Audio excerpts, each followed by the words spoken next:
Hi there, my dear. Whoa, officially live for the first time here on YouTube. Whoa.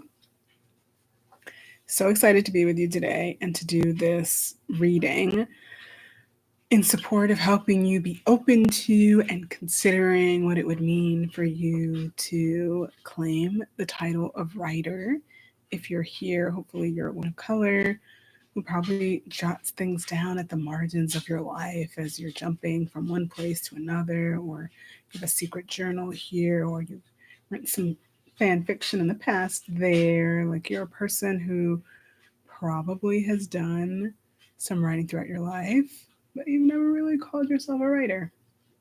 But you're feeling called to begin sharing something that's on your heart. So I have done my usual protocols in order to do my reading, and I'm going to read and pull cards from Wisdom of the Oracle, the Pocket Divination cards by Colette Baron Reed. And I believe I'm being called to pick one card from Rebecca Campbell's The Rose Oracle, which I only have about half of it available. The other half is sitting over there. So here we go. I always encourage folks to take out a pen or allow yourself to just receive what is meant to come through. I trust that whatever comes through is going to land in the way that is best for you. And really, if you just get one message from this entire reading, that's what matters, is that you take away just one juicy nugget that supports you moving forward and considering like what would it be like for you to begin to create a path towards claiming the title of being a writer or walking that path in a way that feels truly your own and unique. All right, so here we go. Being led to select 3 cards from this deck.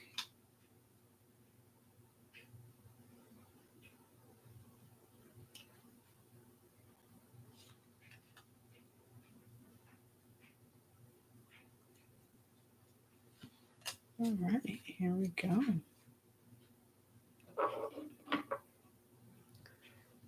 So the first card is Higher Power. Whoa.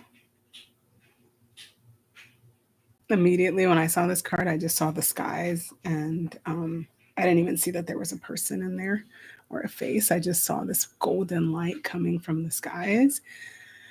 And I'm just feeling called to share that sometimes when we're reminded of the divine, higher power, however you may define it, it takes us out of our very small human form, um, and thinking, where we don't necessarily always believe that what we have to share, what we have to say is important.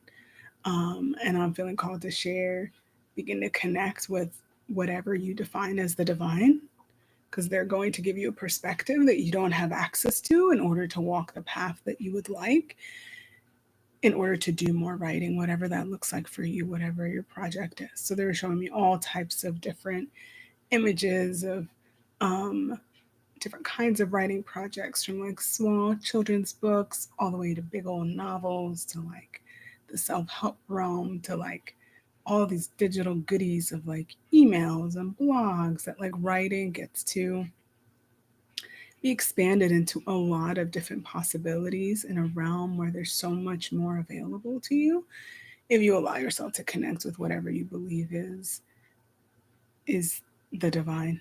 um yeah, they're saying there's a perspective there that will help shift your ability to consider the possibility of calling yourself a writer.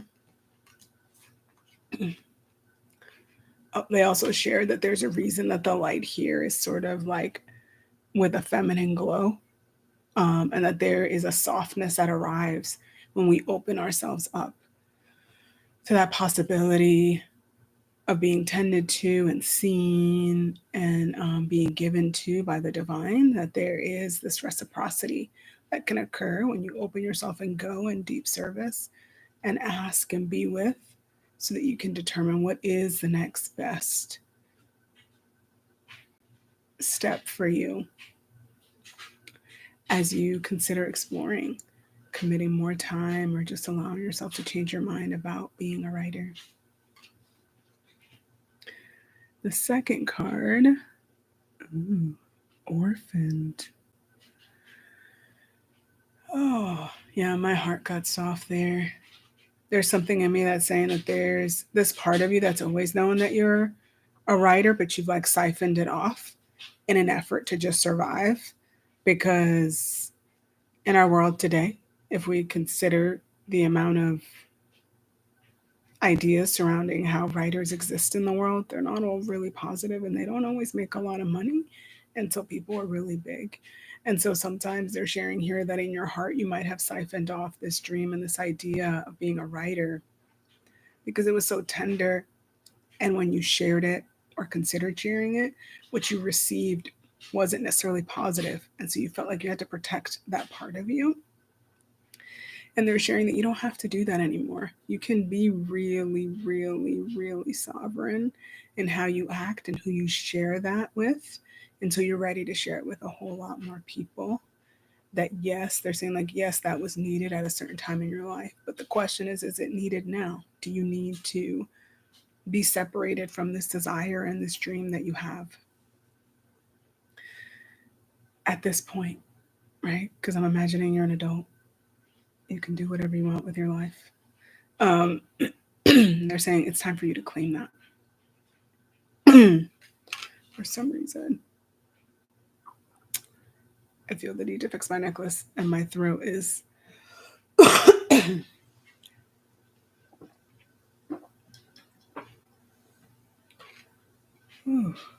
Oh, yeah.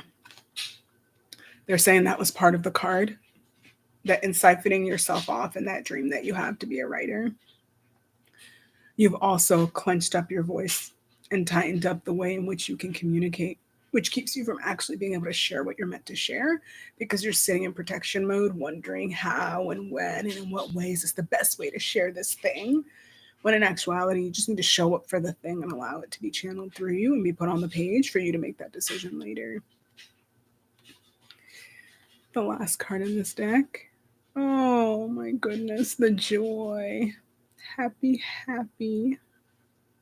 The moment I saw the card, I saw her happiness, and then I just saw all the gold glow that emanates from up here in the crown.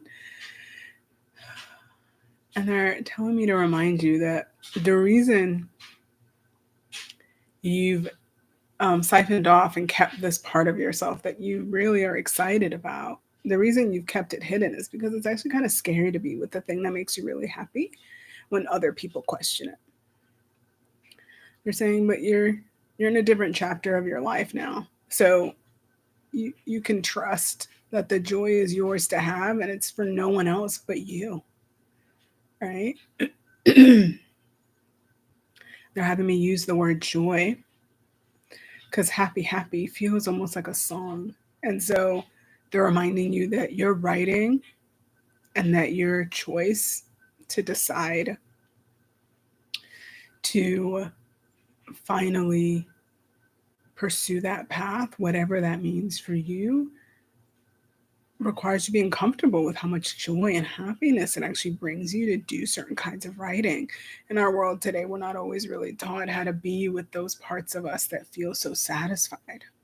And so trust that because it's part of the journey too. They're saying there's one last action card that's going to come from the Rebecca Campbell Rose Oracle. They're saying it could be an action card or a being card. And trust whatever comes up for you.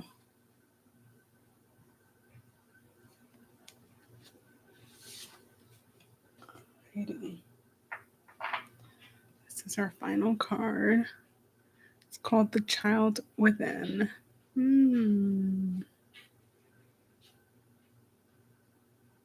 Oh, wow. Yeah. Inner mother, innocence, gentleness, tenderness.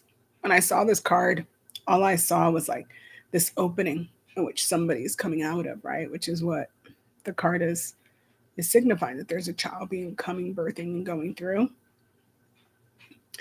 And they're saying like, well, who will you allow yourself to become on the journey to claiming the title of being a writer. And I mean that in the most loving and heartfelt and tender and gentle way. That, like, if you could see this as a way of tending to yourself, just as a mother would tend to a child, you can tend to this dream with all of love and care and tenderness. Because why wouldn't you want to treat yourself in that special way? Right. And they're saying when it comes to your writing dream that you have to allow yourself to move through the journey, right? Like mothers go on an unpredictable journey. You can prepare as much as you want. I wouldn't know. I know this from my my several friends who've gone through motherhood, right? That there is so much unknown. But what they do know is that they're here as a vessel to bring forth something really beautiful that they look forward to tending and caring to. And so allow yourself to be open to the unknown on this journey, because you're going to find someone that you're going to get reacquainted with. You're going to find new parts of yourself that you never thought were there, because that's what the vehicle of writing does and what it provides you. And to do this whole process with a lot of gentleness and without it needing to be a certain way by a certain time. They're showing me like it doesn't need to meet a deadline. Like, remove the notion of time, of having to meet a particular outcome, that the project has a look or be a certain way. Like, allow the process of your becoming the writer to guide what the project is meant to be, because you're the vessel it's going to come through. And if you place too many parameters around it, it's not going to feel good to create it for you. It's going to cause you a lot of pain. And then it won't actually allow you to come to be in the way that you're meant to. Alrighty. So to summarize the cards, begin to connect with a higher power, the divine, whatever it is you believe in order to gather a little more perspective as to what it would mean for you to walk and claim the title of being an actual writer. That you're going to gather this perspective and this way of being that you don't have access to because you're a little too close to it right now. Second card, orphaned. Begin to get more acquainted with that part of you that you've sort of set aside, that said, oh, I'm not going to be a writer. That thing that I really like to do is like not for me to do. Remember, you don't have to keep it that way anymore. Consider, what does integration look like if you decide to accept that that part of you that you've set aside is not you, is not part of you, because you wouldn't want to declare it to anyone else. What would it look like to bring it back in and care for it and tend to it? And as this card says, enjoy it, right? So I think I imagine a lot in the creative arts. We love what we do. But writers don't always have the most amazing stereotypes about them. Sometimes there's this notion that they're tortured and that they don't necessarily love what they do. And they're reminding us that there is something in it that's calling you to it, that literally brings you a great deal of joy. And to remember that as you're going through this process. On the last card is our action card, the child within. Take one step today that'll honor that part of you that is ready to walk in whatever, maybe stumble, as you walk your path of claiming what it means to be a writer for you. If you would like these prompts, I'm going to write up a few different prompts from the reading, and you can go check them out on Substack in a post. So if you want to review those prompts or be with them, or write to them, you're welcome to check that out.